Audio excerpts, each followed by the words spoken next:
Welcome, everyone. We are live, and it is Tuesday. Oh, yes, it is. It's Tuesday. And if you visit positivelyangela.com, hello, send me a note and let me know that everything is A-OK. The website is live. Thank you, Sincere Auxiliary. Yes, there'll be a link to her. And it's absolutely awesome. I love it. I love it, I love it, I love it. So today, practice develops understanding. You see, when we understand how something works, do you realize you get some peace of mind? There's peace of mind when we understand what is happening. When we don't understand, that is when things like worry and fear and doubt, those things accompany not understanding. So would anger, because you get frustrated, right? Because you don't know why something is happening. There's always an explanation. If you use the principles, you will see that there's always an explanation. Why? Because you're meant to be at peace. You are meant to have peace of mind. You are meant to be secure. You see, things and situations are going to come and go because we are alive and we interact with other people. So situations will arise. We eat, we drink, we cavort, we will have situations. It is part of living, cause and effect, yes? But when you know that you can change the situation, not when you hope that you can change the situation, because there's no security in hoping. What was that? There's no security in hoping. When you're hoping, there's just this feeling of, well, maybe, maybe not. We're not. The all is mind. The all is aware of itself. It knows itself. You know yourself. This is why so much effort goes into making us question who and what we are. Because that is the bedrock. Hello, that is the foundation. When you know who you are, you know what you will or will not do because you know. You know. There's a confidence that comes with knowing. And it's not a coincidence. You are meant to know. You are meant to know how things turn out. Well, how can I be so confident of that? As within, so without, as above, so below. Every cause has its effect, and every effect has its cause. So whenever you find yourself in a situation where you feel unanchored, oh, I don't know how it's going to turn out. I would really like it to be this way. When you find yourself in a situation like that, what do? You fret. Well, I can tell you right now, raise my hand. Oh, I know I fret. I fret because I forgot. I forgot that I'm supposed to have peace of mind. Well, how do you possibly forget? Because when you go outside, you're not in a bubble. You're outside in the world interacting with people and things and mindsets.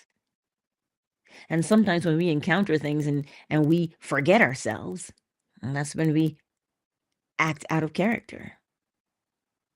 So it is a constant daily reminder. Who am I? And you remind yourself who you are. You have to remind yourself who you are. When you understand that, when you understand the self, you know what you will and will not do. And you can stand 10 toes down on it. Because you see, you're not saying it because it is idle. You're not saying it because it's the cool thing to say. You're saying it because you know the principles. As I've told you countless times, you anchor yourself to something that is unchanging. Because we always change. The laws, they are a catalyst. And according to science, a catalyst is something that creates change without being changed itself. The laws don't change, but they bring about change.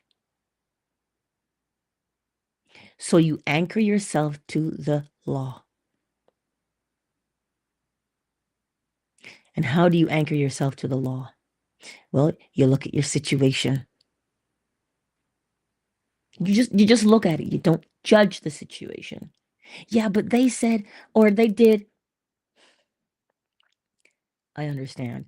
Listen, I know what it feels like to be said, to have bad things said about you. I know what it's like to say bad things about others. Both sides of the coin. But do you sit and you judge? No, but that takes practice, does it not? That's why you don't beat yourself up. You just don't do that. Why? Because you understand that out of the abundance of the heart, the mouth speaks.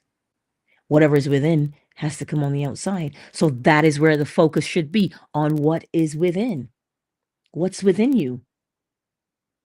You know that question they ask you? What makes you tick? Tell me about yourself. Every interview you go to, tell me a little bit about yourself. I'm like, what do you want to know? And they're like, well, I don't know. Just tell me anything about yourself. What do you know of yourself? See that? What do you know of yourself?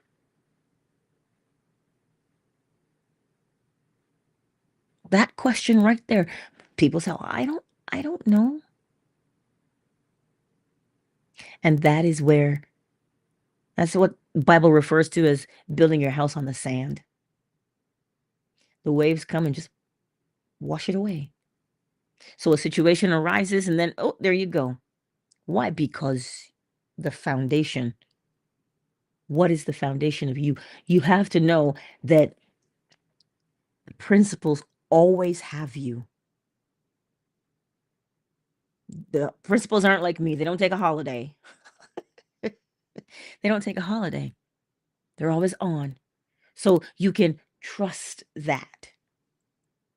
You know as well as I do that there's seed time and there's harvest. There's hot and there's cold. Even if you live in the tropics, there will be a hot season and a dry one or a cool one. You know there's going to be a high tide and a low tide. You know that there's going to be baby, adult. We know that these things work like that. That is law. So if you know that things are always moving and changing and becoming, well, then that tells you for yourself that you can grow and change also. You are not stuck being something or someone that you don't want to be. When you understand that, but how do you get to understand it? By practicing it. But how do you practice it? Step one, you look at your present situation. Where are you right now? What's going on? What's got your goat? Who's eating Gilbert's grapes? what's going on in your world. You know, that thing that keeps you up at night, that thing you think you can't change, the thing you think rules you, that thing. Okay, you see it? Yes, of course you do. There's no shame in it. Stop. There's no shame in it. The question is not, are you ashamed of it? The question is, do you want to remain the same? Or do you want to change? Just be honest with yourself. If you say, man, let me do it a little bit longer, that's up to you. But every cause has its effect and every effect has its cause. Just remember that part. So do you want to change or do you want to stay the same?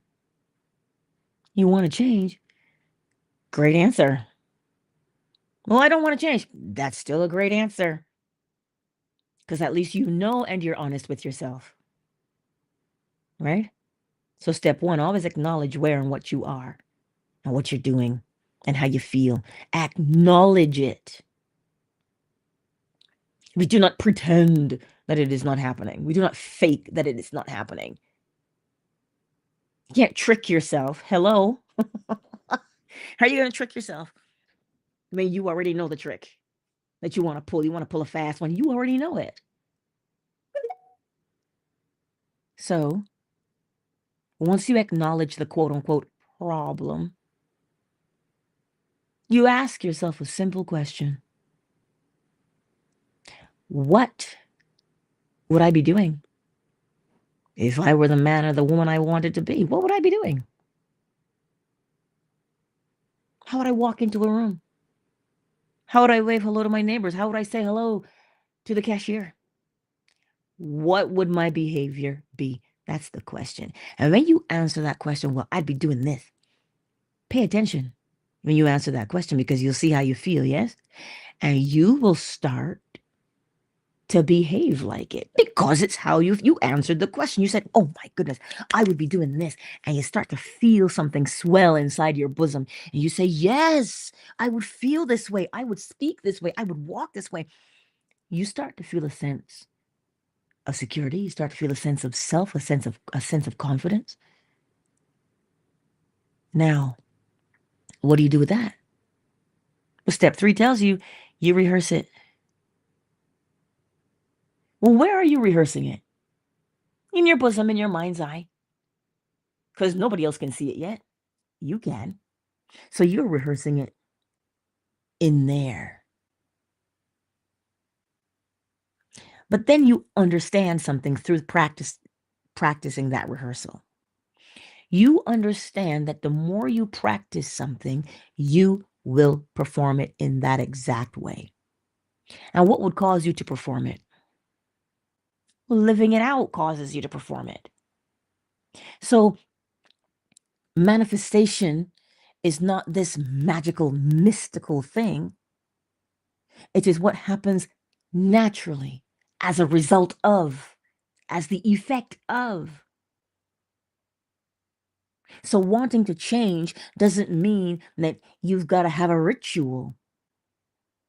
And the funny thing is, a ritual is just a habit.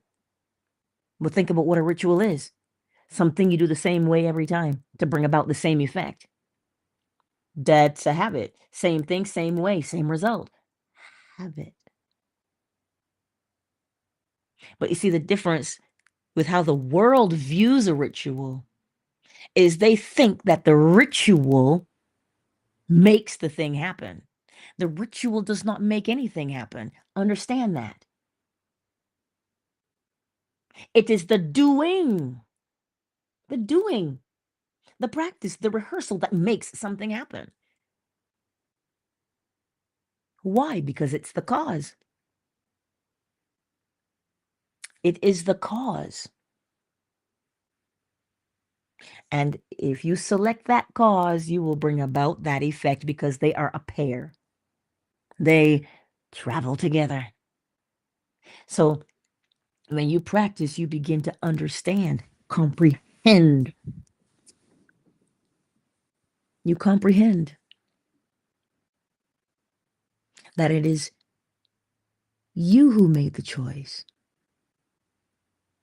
And that brings with it a confidence. The confidence is the effect. And then the confidence now becomes a cause. Well, of course. Because of the confidence, you will now do, which will bring about another effect. It's a series of causes and effects. So the more that you practice and rehearse who you want to become, remember, it is not pretending, it is not making believe, it is not wishful thinking. It isn't. It is the principle of correspondence at work. The inner neurological pathway becomes the external actions that you do. So if your inner conversation is always to complain about your present situation, what will the external experience be? Something to complain about. As within, so without. And this is why they tell you to practice gratitude, because they want you to get gratitude as the attitude within. So if you practice being grateful for whatever you're grateful for, well, then the external experience will have to match. So you can say, oh my God, I'm so grateful for that, because you are busy laying down the neurological pathway of gratitude. They're not telling you to practice gratitude or to be grateful for something because it's hokey. It's actually scientifically sound. But you know what we've done? We've separated science. Well, we've tried to, but we can't separate law from science. Well, the law is unseen, yet visible. And that makes perfect sense. Why? You plant a seed, you can only reap what you've planted.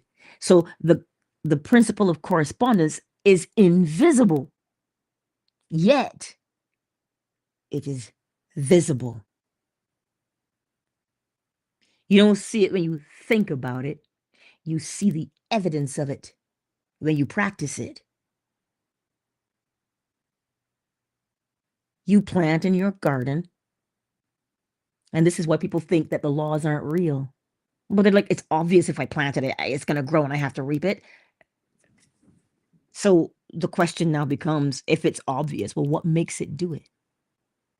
It's not random. So when you begin to practice it, that's where your understanding develops. Because you will be able to look at any situation and know it for what it is. Yeah, but Angela, how do you apply that to real world things? That depends on your real world situation. You know what your real world situation is. I do not. But I can tell you it has to do with a number of things because it's what concerns us humans. Spirituality, money, relationships, family, love. Those are things that most humans think about and want for themselves. Oh, we can't forget money, can we? Right? So you see, my beautiful friends, the practice that you do on a daily basis, it is a privilege. It's a privilege. I don't even like that word. But think about it. You didn't know the principles before. I didn't know the principles before. But look at how my life has changed because of them.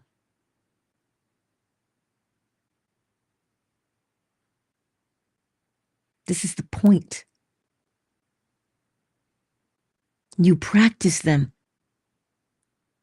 And something happens when you practice over and over and over again. You stop practicing. You know that? Do you know why you stop practicing? Because you start living it. Well, how is that possible? Because practicing it is a neurological pathway that you're doing in your brain. It's just like if I tell you to tie your shoes, you don't practice tying your shoes anymore. You tie them because you've practiced. So you just do it now, quote unquote, automatically, subconsciously. But you see, subconscious is a word that they use to show the principle of correspondence. The subconscious is unseen, is it not? You can't see it until an action is done. And then you will know what that person, what that neurological pathway is that they have practiced. That's what the quote unquote subconscious mind is. But it's only subconscious because we don't use the word correspondence. As within, so without. So to get something within, you either repeat it or you repeat it with feeling. Oh, yes. Repeat it with feeling. Why feeling? Because feelings are what we have. And they are like nitrous oxide, our feelings, clearly. Our feelings, our emotions. They're just this boost.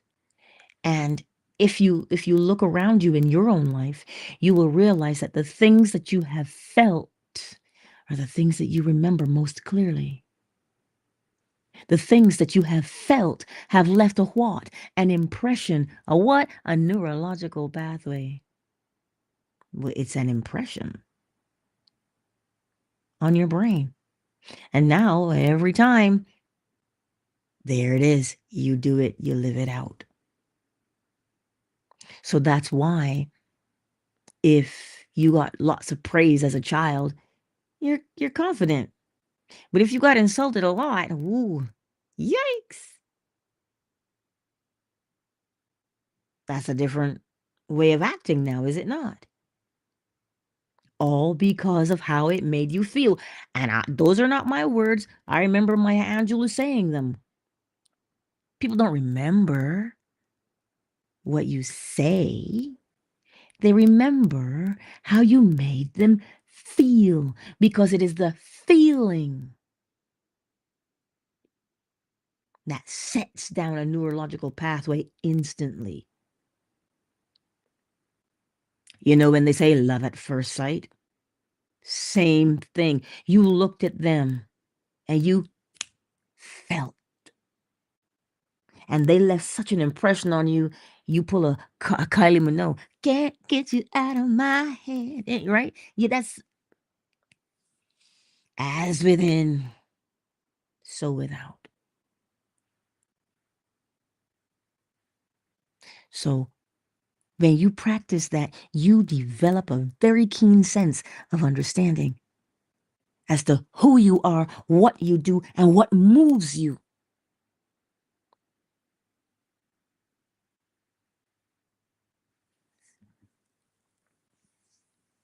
So it does not matter. This is why Neville Goddard says the situation is irrelevant.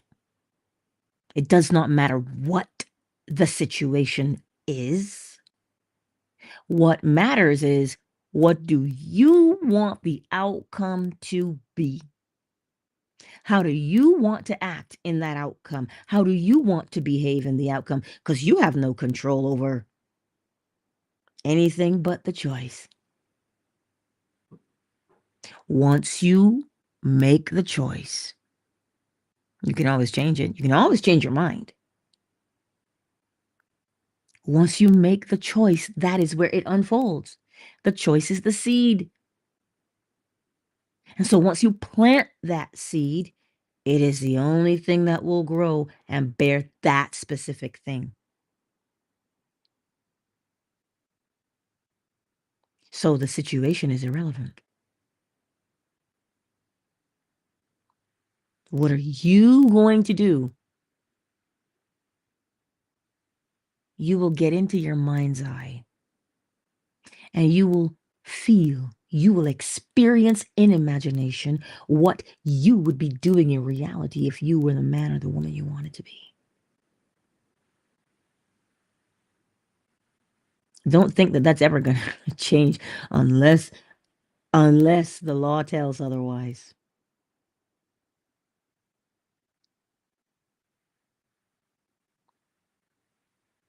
So it's nothing new, but it's what are you going to do with it? And so I tell you every day, we used to have that song back in the day. Melly Mel just popped in, and so she triggered that song. Fill my cup, Lord. I lift it up, Lord. Come and quench this thirsting of my soul. Bread of heaven, feed me till I want no more. Fill it up and make me whole. See, that's the principle of correspondence. You see, it's the principle of correspondence and the principle of rhythm. Don't get it twisted. They're all the same. But what you are filled with is what you pour out. And the principle of rhythm tells you once you are full, the only thing to do is to be empty now. Because you're full. You can't take on anymore. It has to overflow. So it has to be poured out. So this is why when scripture would say to you, faith comes by hearing, you have to become full. Full. So that when you hear it, now you go forth and you practice it. And that is what faith is, the knowing. Faith is the knowing.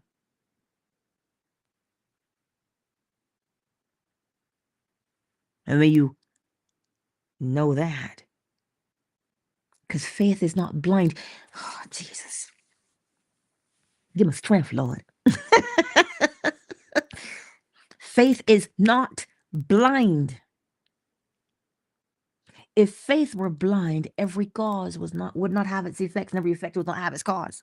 You would just have a cause.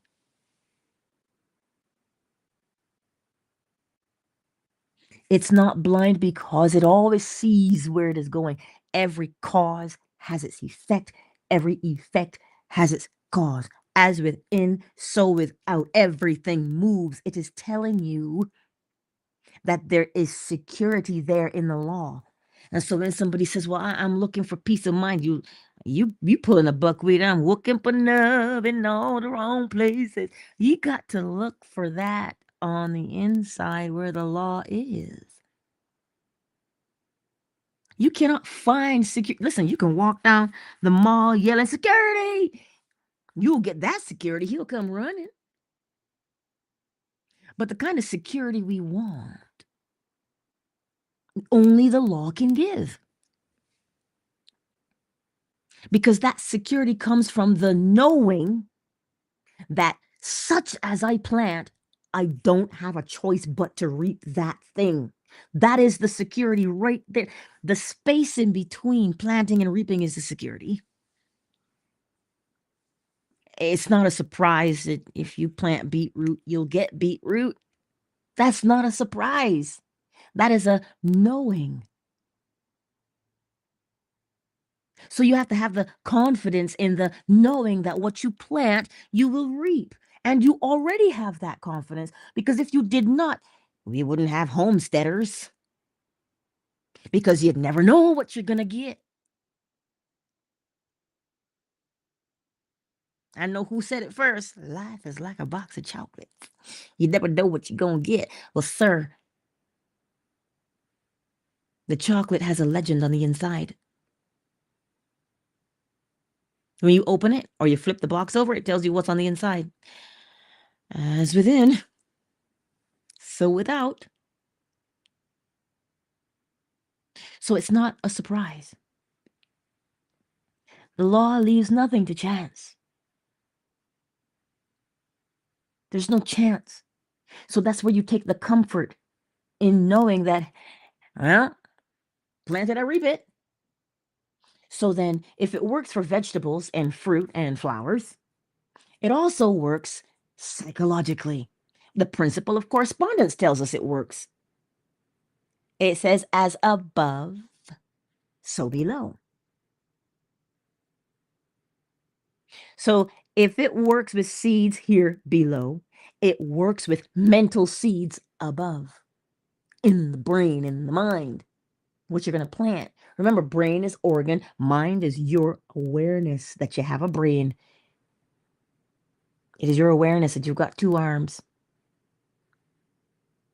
It's your awareness that you exist. It's just your awareness. What mind is? Your awareness. See, I can't see what you are aware of until you act as within, so without. So the more you practice taking control of, and that word control, that word control is not other control, it is self-control. And one does not control themselves with an iron fist. Heavens no. That would be tyranny. You control it by choosing. You control by choosing the cause. That's how you control yourself, by choosing your causes. Well, how do you choose a cause? What effect would you like? Choose the effect, and the cause will come. It has to, because they are partners. They're companions. One never leaves home without the other. Cause doesn't say, I'll meet you in a half an hour. No. No. They go together. They go together. So what effect? You see, when you start to describe the effect that you would like, you know what we as humans do because we've been conditioned to do so? Well, I don't know how that's going to happen. Well, I don't know how to make it happen. I don't know anybody. I don't have any connections.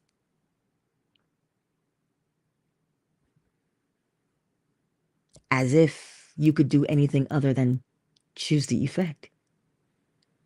Because it will bring about the cause. It has to.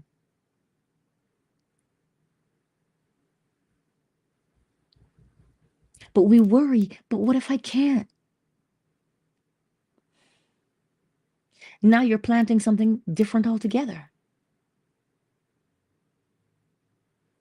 So what do we practice? We practice making sure that what is within is the most important thing. What is within? What do you mean, Angela? What is your mood? What is your mental attitude? That is what is within, the part that no one can see until you do something. After all, you'll know a man by his habits. When they show you who they are. Mm. Mm.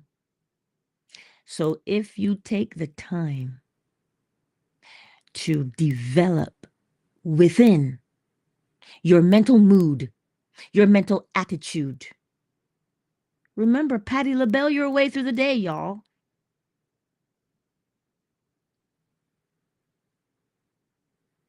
Sometimes we sing words and we don't even understand what they mean. But she said it quite well. She said, I tidied up my point of view. I've got a new attitude.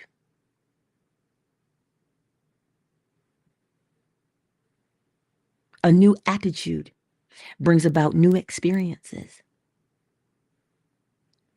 But How are you going to know? Until you practice. Practice a new attitude. And remember, your new attitude is not one day. You do not break your brand new shoes in after just one wearing. Your feet gonna hurt you after one day, but you put your feet back in those shoes and you go another day. Because you know why? The shoes will give. The longer you wear them, they will give. Until what? You take them off, but you're still wearing them because you'll feel them. Again, the principle of correspondence tells you to break in your new shoes, you've got to wear them. And they're gonna be a little bit snug at first. But you always buy the right size, don't you? Of course you do. So when you put those shoes on, the principle of correspondence tells you, well, as above, so below. You put them on, you're doing something new. It feels funny, it feels kind of tight, but keep wearing them. So as above now, in your mind's eye, this new behavior, this new mental attitude that you have feels kind of funny. You think everybody's looking at you.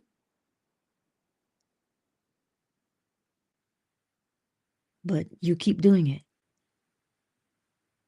You keep doing it until, ooh, they feel so good. Like you were born wearing them. You see, comfort is the end game, you know. My shoes wouldn't get comfortable if it was not. Satisfaction is always the end. I know you might doubt me, but observe in your own life and you will see.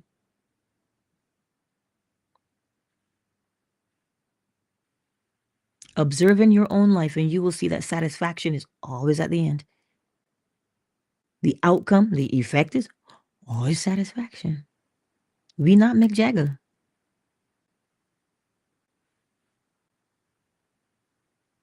That's why I don't like that song. You're just living in a state of frustration. You're not meant to live in a state of frustration. So what would bring satisfaction? The fulfillment of it. And how would that feel? Then that is what you rehearse. If you would say, ooh, wee, I did it to feel your satisfaction, then that's what you do. And you will realize that you will move from having to say the words and you will move yourself right into just feeling it.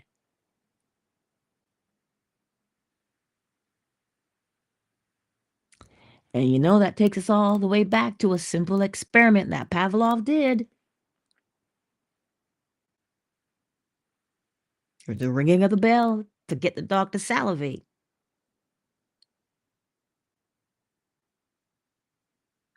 You will practice it so much that you will move yourself. You won't have to practice anymore. Because now you've conditioned, you've programmed yourself. That is always the outcome. You have to be the one to program yourself. So when scripture tells you, when I was a child, I spake as a child, I behaved as a child, I did as a child. But when I became a man, I put away childish things. Do you understand what that's saying to you? It says to you, in the beginning, somebody has to tell you because you're a child. But when you become a man, and it's not talking about that kind of man, it's talking about a human. When you become the adult version, when you become a man, when you become a woman, those things, those childish things have to be put away now. So you've got to learn another way. But somewhere along the line, we still keep being children. And that's why we still do childish things. So you see, scripture is neither enemy nor friend. But if you read with one little sliver of understanding of the principles, you will clearly see what has been hidden there.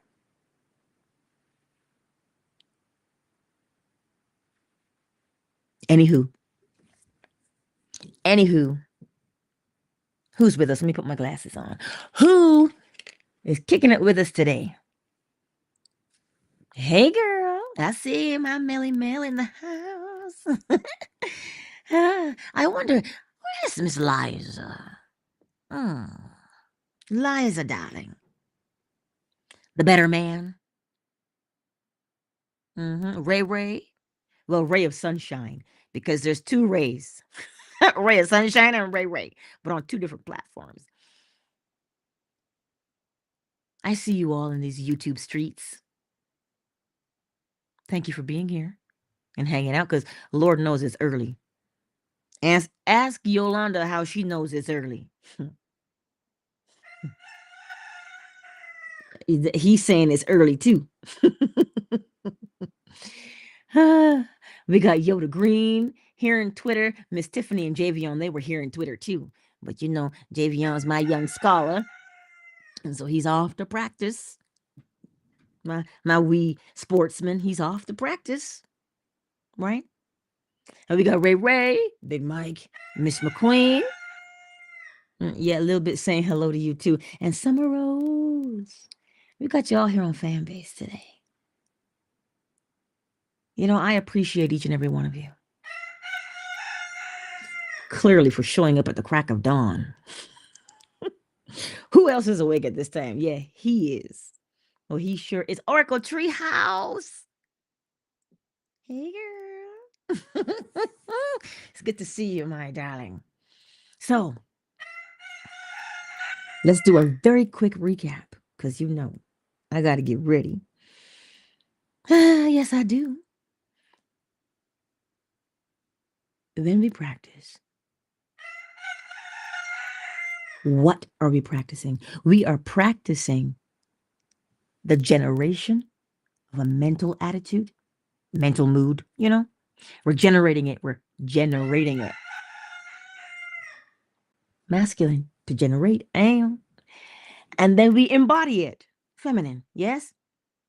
So, what is that new mental attitude that you want to walk with, live with, eat, sleep, breathe? Well, you know what it is. You know how it makes you feel. See, you've now chosen the effect. And so the cause will bring it about for you. You just stay faithful to what that feeling is, and the rest unfolds. And I'm sure you heard the saying, you're doing too much. That's what we sometimes tend to do too much when we try and force things to happen. But one need not force, just simply select either the effect or the cause. And they take care of each other. And how do you do that? See, now when you choose the effect is, what would I be doing if I were the man or the woman I wanted to be? What would I be doing? How would I behave? How would I walk my chicken? How would I talk to my chicken? You know, those things. What would you be doing? And when you see what it is that you'd be doing and how you'd be behaving, oh, yes, it makes you feel a certain way, doesn't it? You see that feeling? Snatch it. That's what I used to do to Biscuit, because he was so quick. I'd just sit and wait until he got close. And then I'd snatch him and put him on my lap, and he'd sit there. Don't chase it. Just wait till it gets close and snatch that mood. Catch that mood. Catch that mental attitude. And now that you have that mental attitude, sit with it. Remember, the mental attitude at first is invisible. And that's why it can feel weird. Like, oh my God, nobody knows what I'm doing. What if it never changes? It's only because it appears to be invisible. But that's where the fun comes in, because you know that as within, so without. It's just a matter of time. Brooke Benton, hello? If you don't know who Brooke Benton is, you better ask somebody. Brooke Benton, one of the best baritone singers ever. Well, he was more like a bass. Ooh. Before there was Brooke Benton, before there was Barry White, there was Brooke Benton. But I digress. I digress. So, catch the mood, catch the mental attitude, and have fun with it. Because you know the outcome of that mental attitude, do you not? The outcome of that mental attitude is the corresponding experience on the outside. Well, how else would you know? Because you must always see the contents. You know, as long as you plant it, it'll grow. So you've got to see what you have planted. So to see the attitude that you've planted, you have to have the experience that brings on the attitude. So that is what we practice. And you will realize that it is always in your best interest to be the one to bring about your mental attitude. Oh, do you know why? Because if you are the one to bring about your mental attitude, you know how it's going to turn out. But if you allow someone to mentally impregnate you with a different attitude, you don't know what their intentions are. Well, you know what? You do. If they tell you. And sometimes their intentions are very, very, very subtle. Next thing you know, you got this baby and you're like, oh, but what is this? I'm not talking about a wah baby. I'm talking about a mental baby. You now have a mental baby in the form of an experience. You're like, how did this happen to me? That's how. That's why it is imperative that we practice not only generating our own mental mood, but making it a habit. You do it the same way, same thing, the same way every time. Yeah? Okay, then. I trust that that makes sense to you. And of course, we are live today. And when I say that, I'm talking about the website. Yay! The website is live. Woo! So be sure to test it out for your girl. PositivelyAngela.com. Check it out. Send me a note. Send me a little chat note in there so that I know that you know it's working and that we can connect with one another. Because that's where I want to, the website to be the hub of things. But I do appreciate each and every one of you.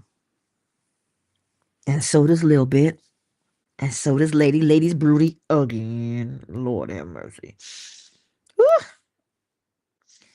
Spring can't get here fast enough to give that chicken an egg so she can hatch it. Oh, have mercy.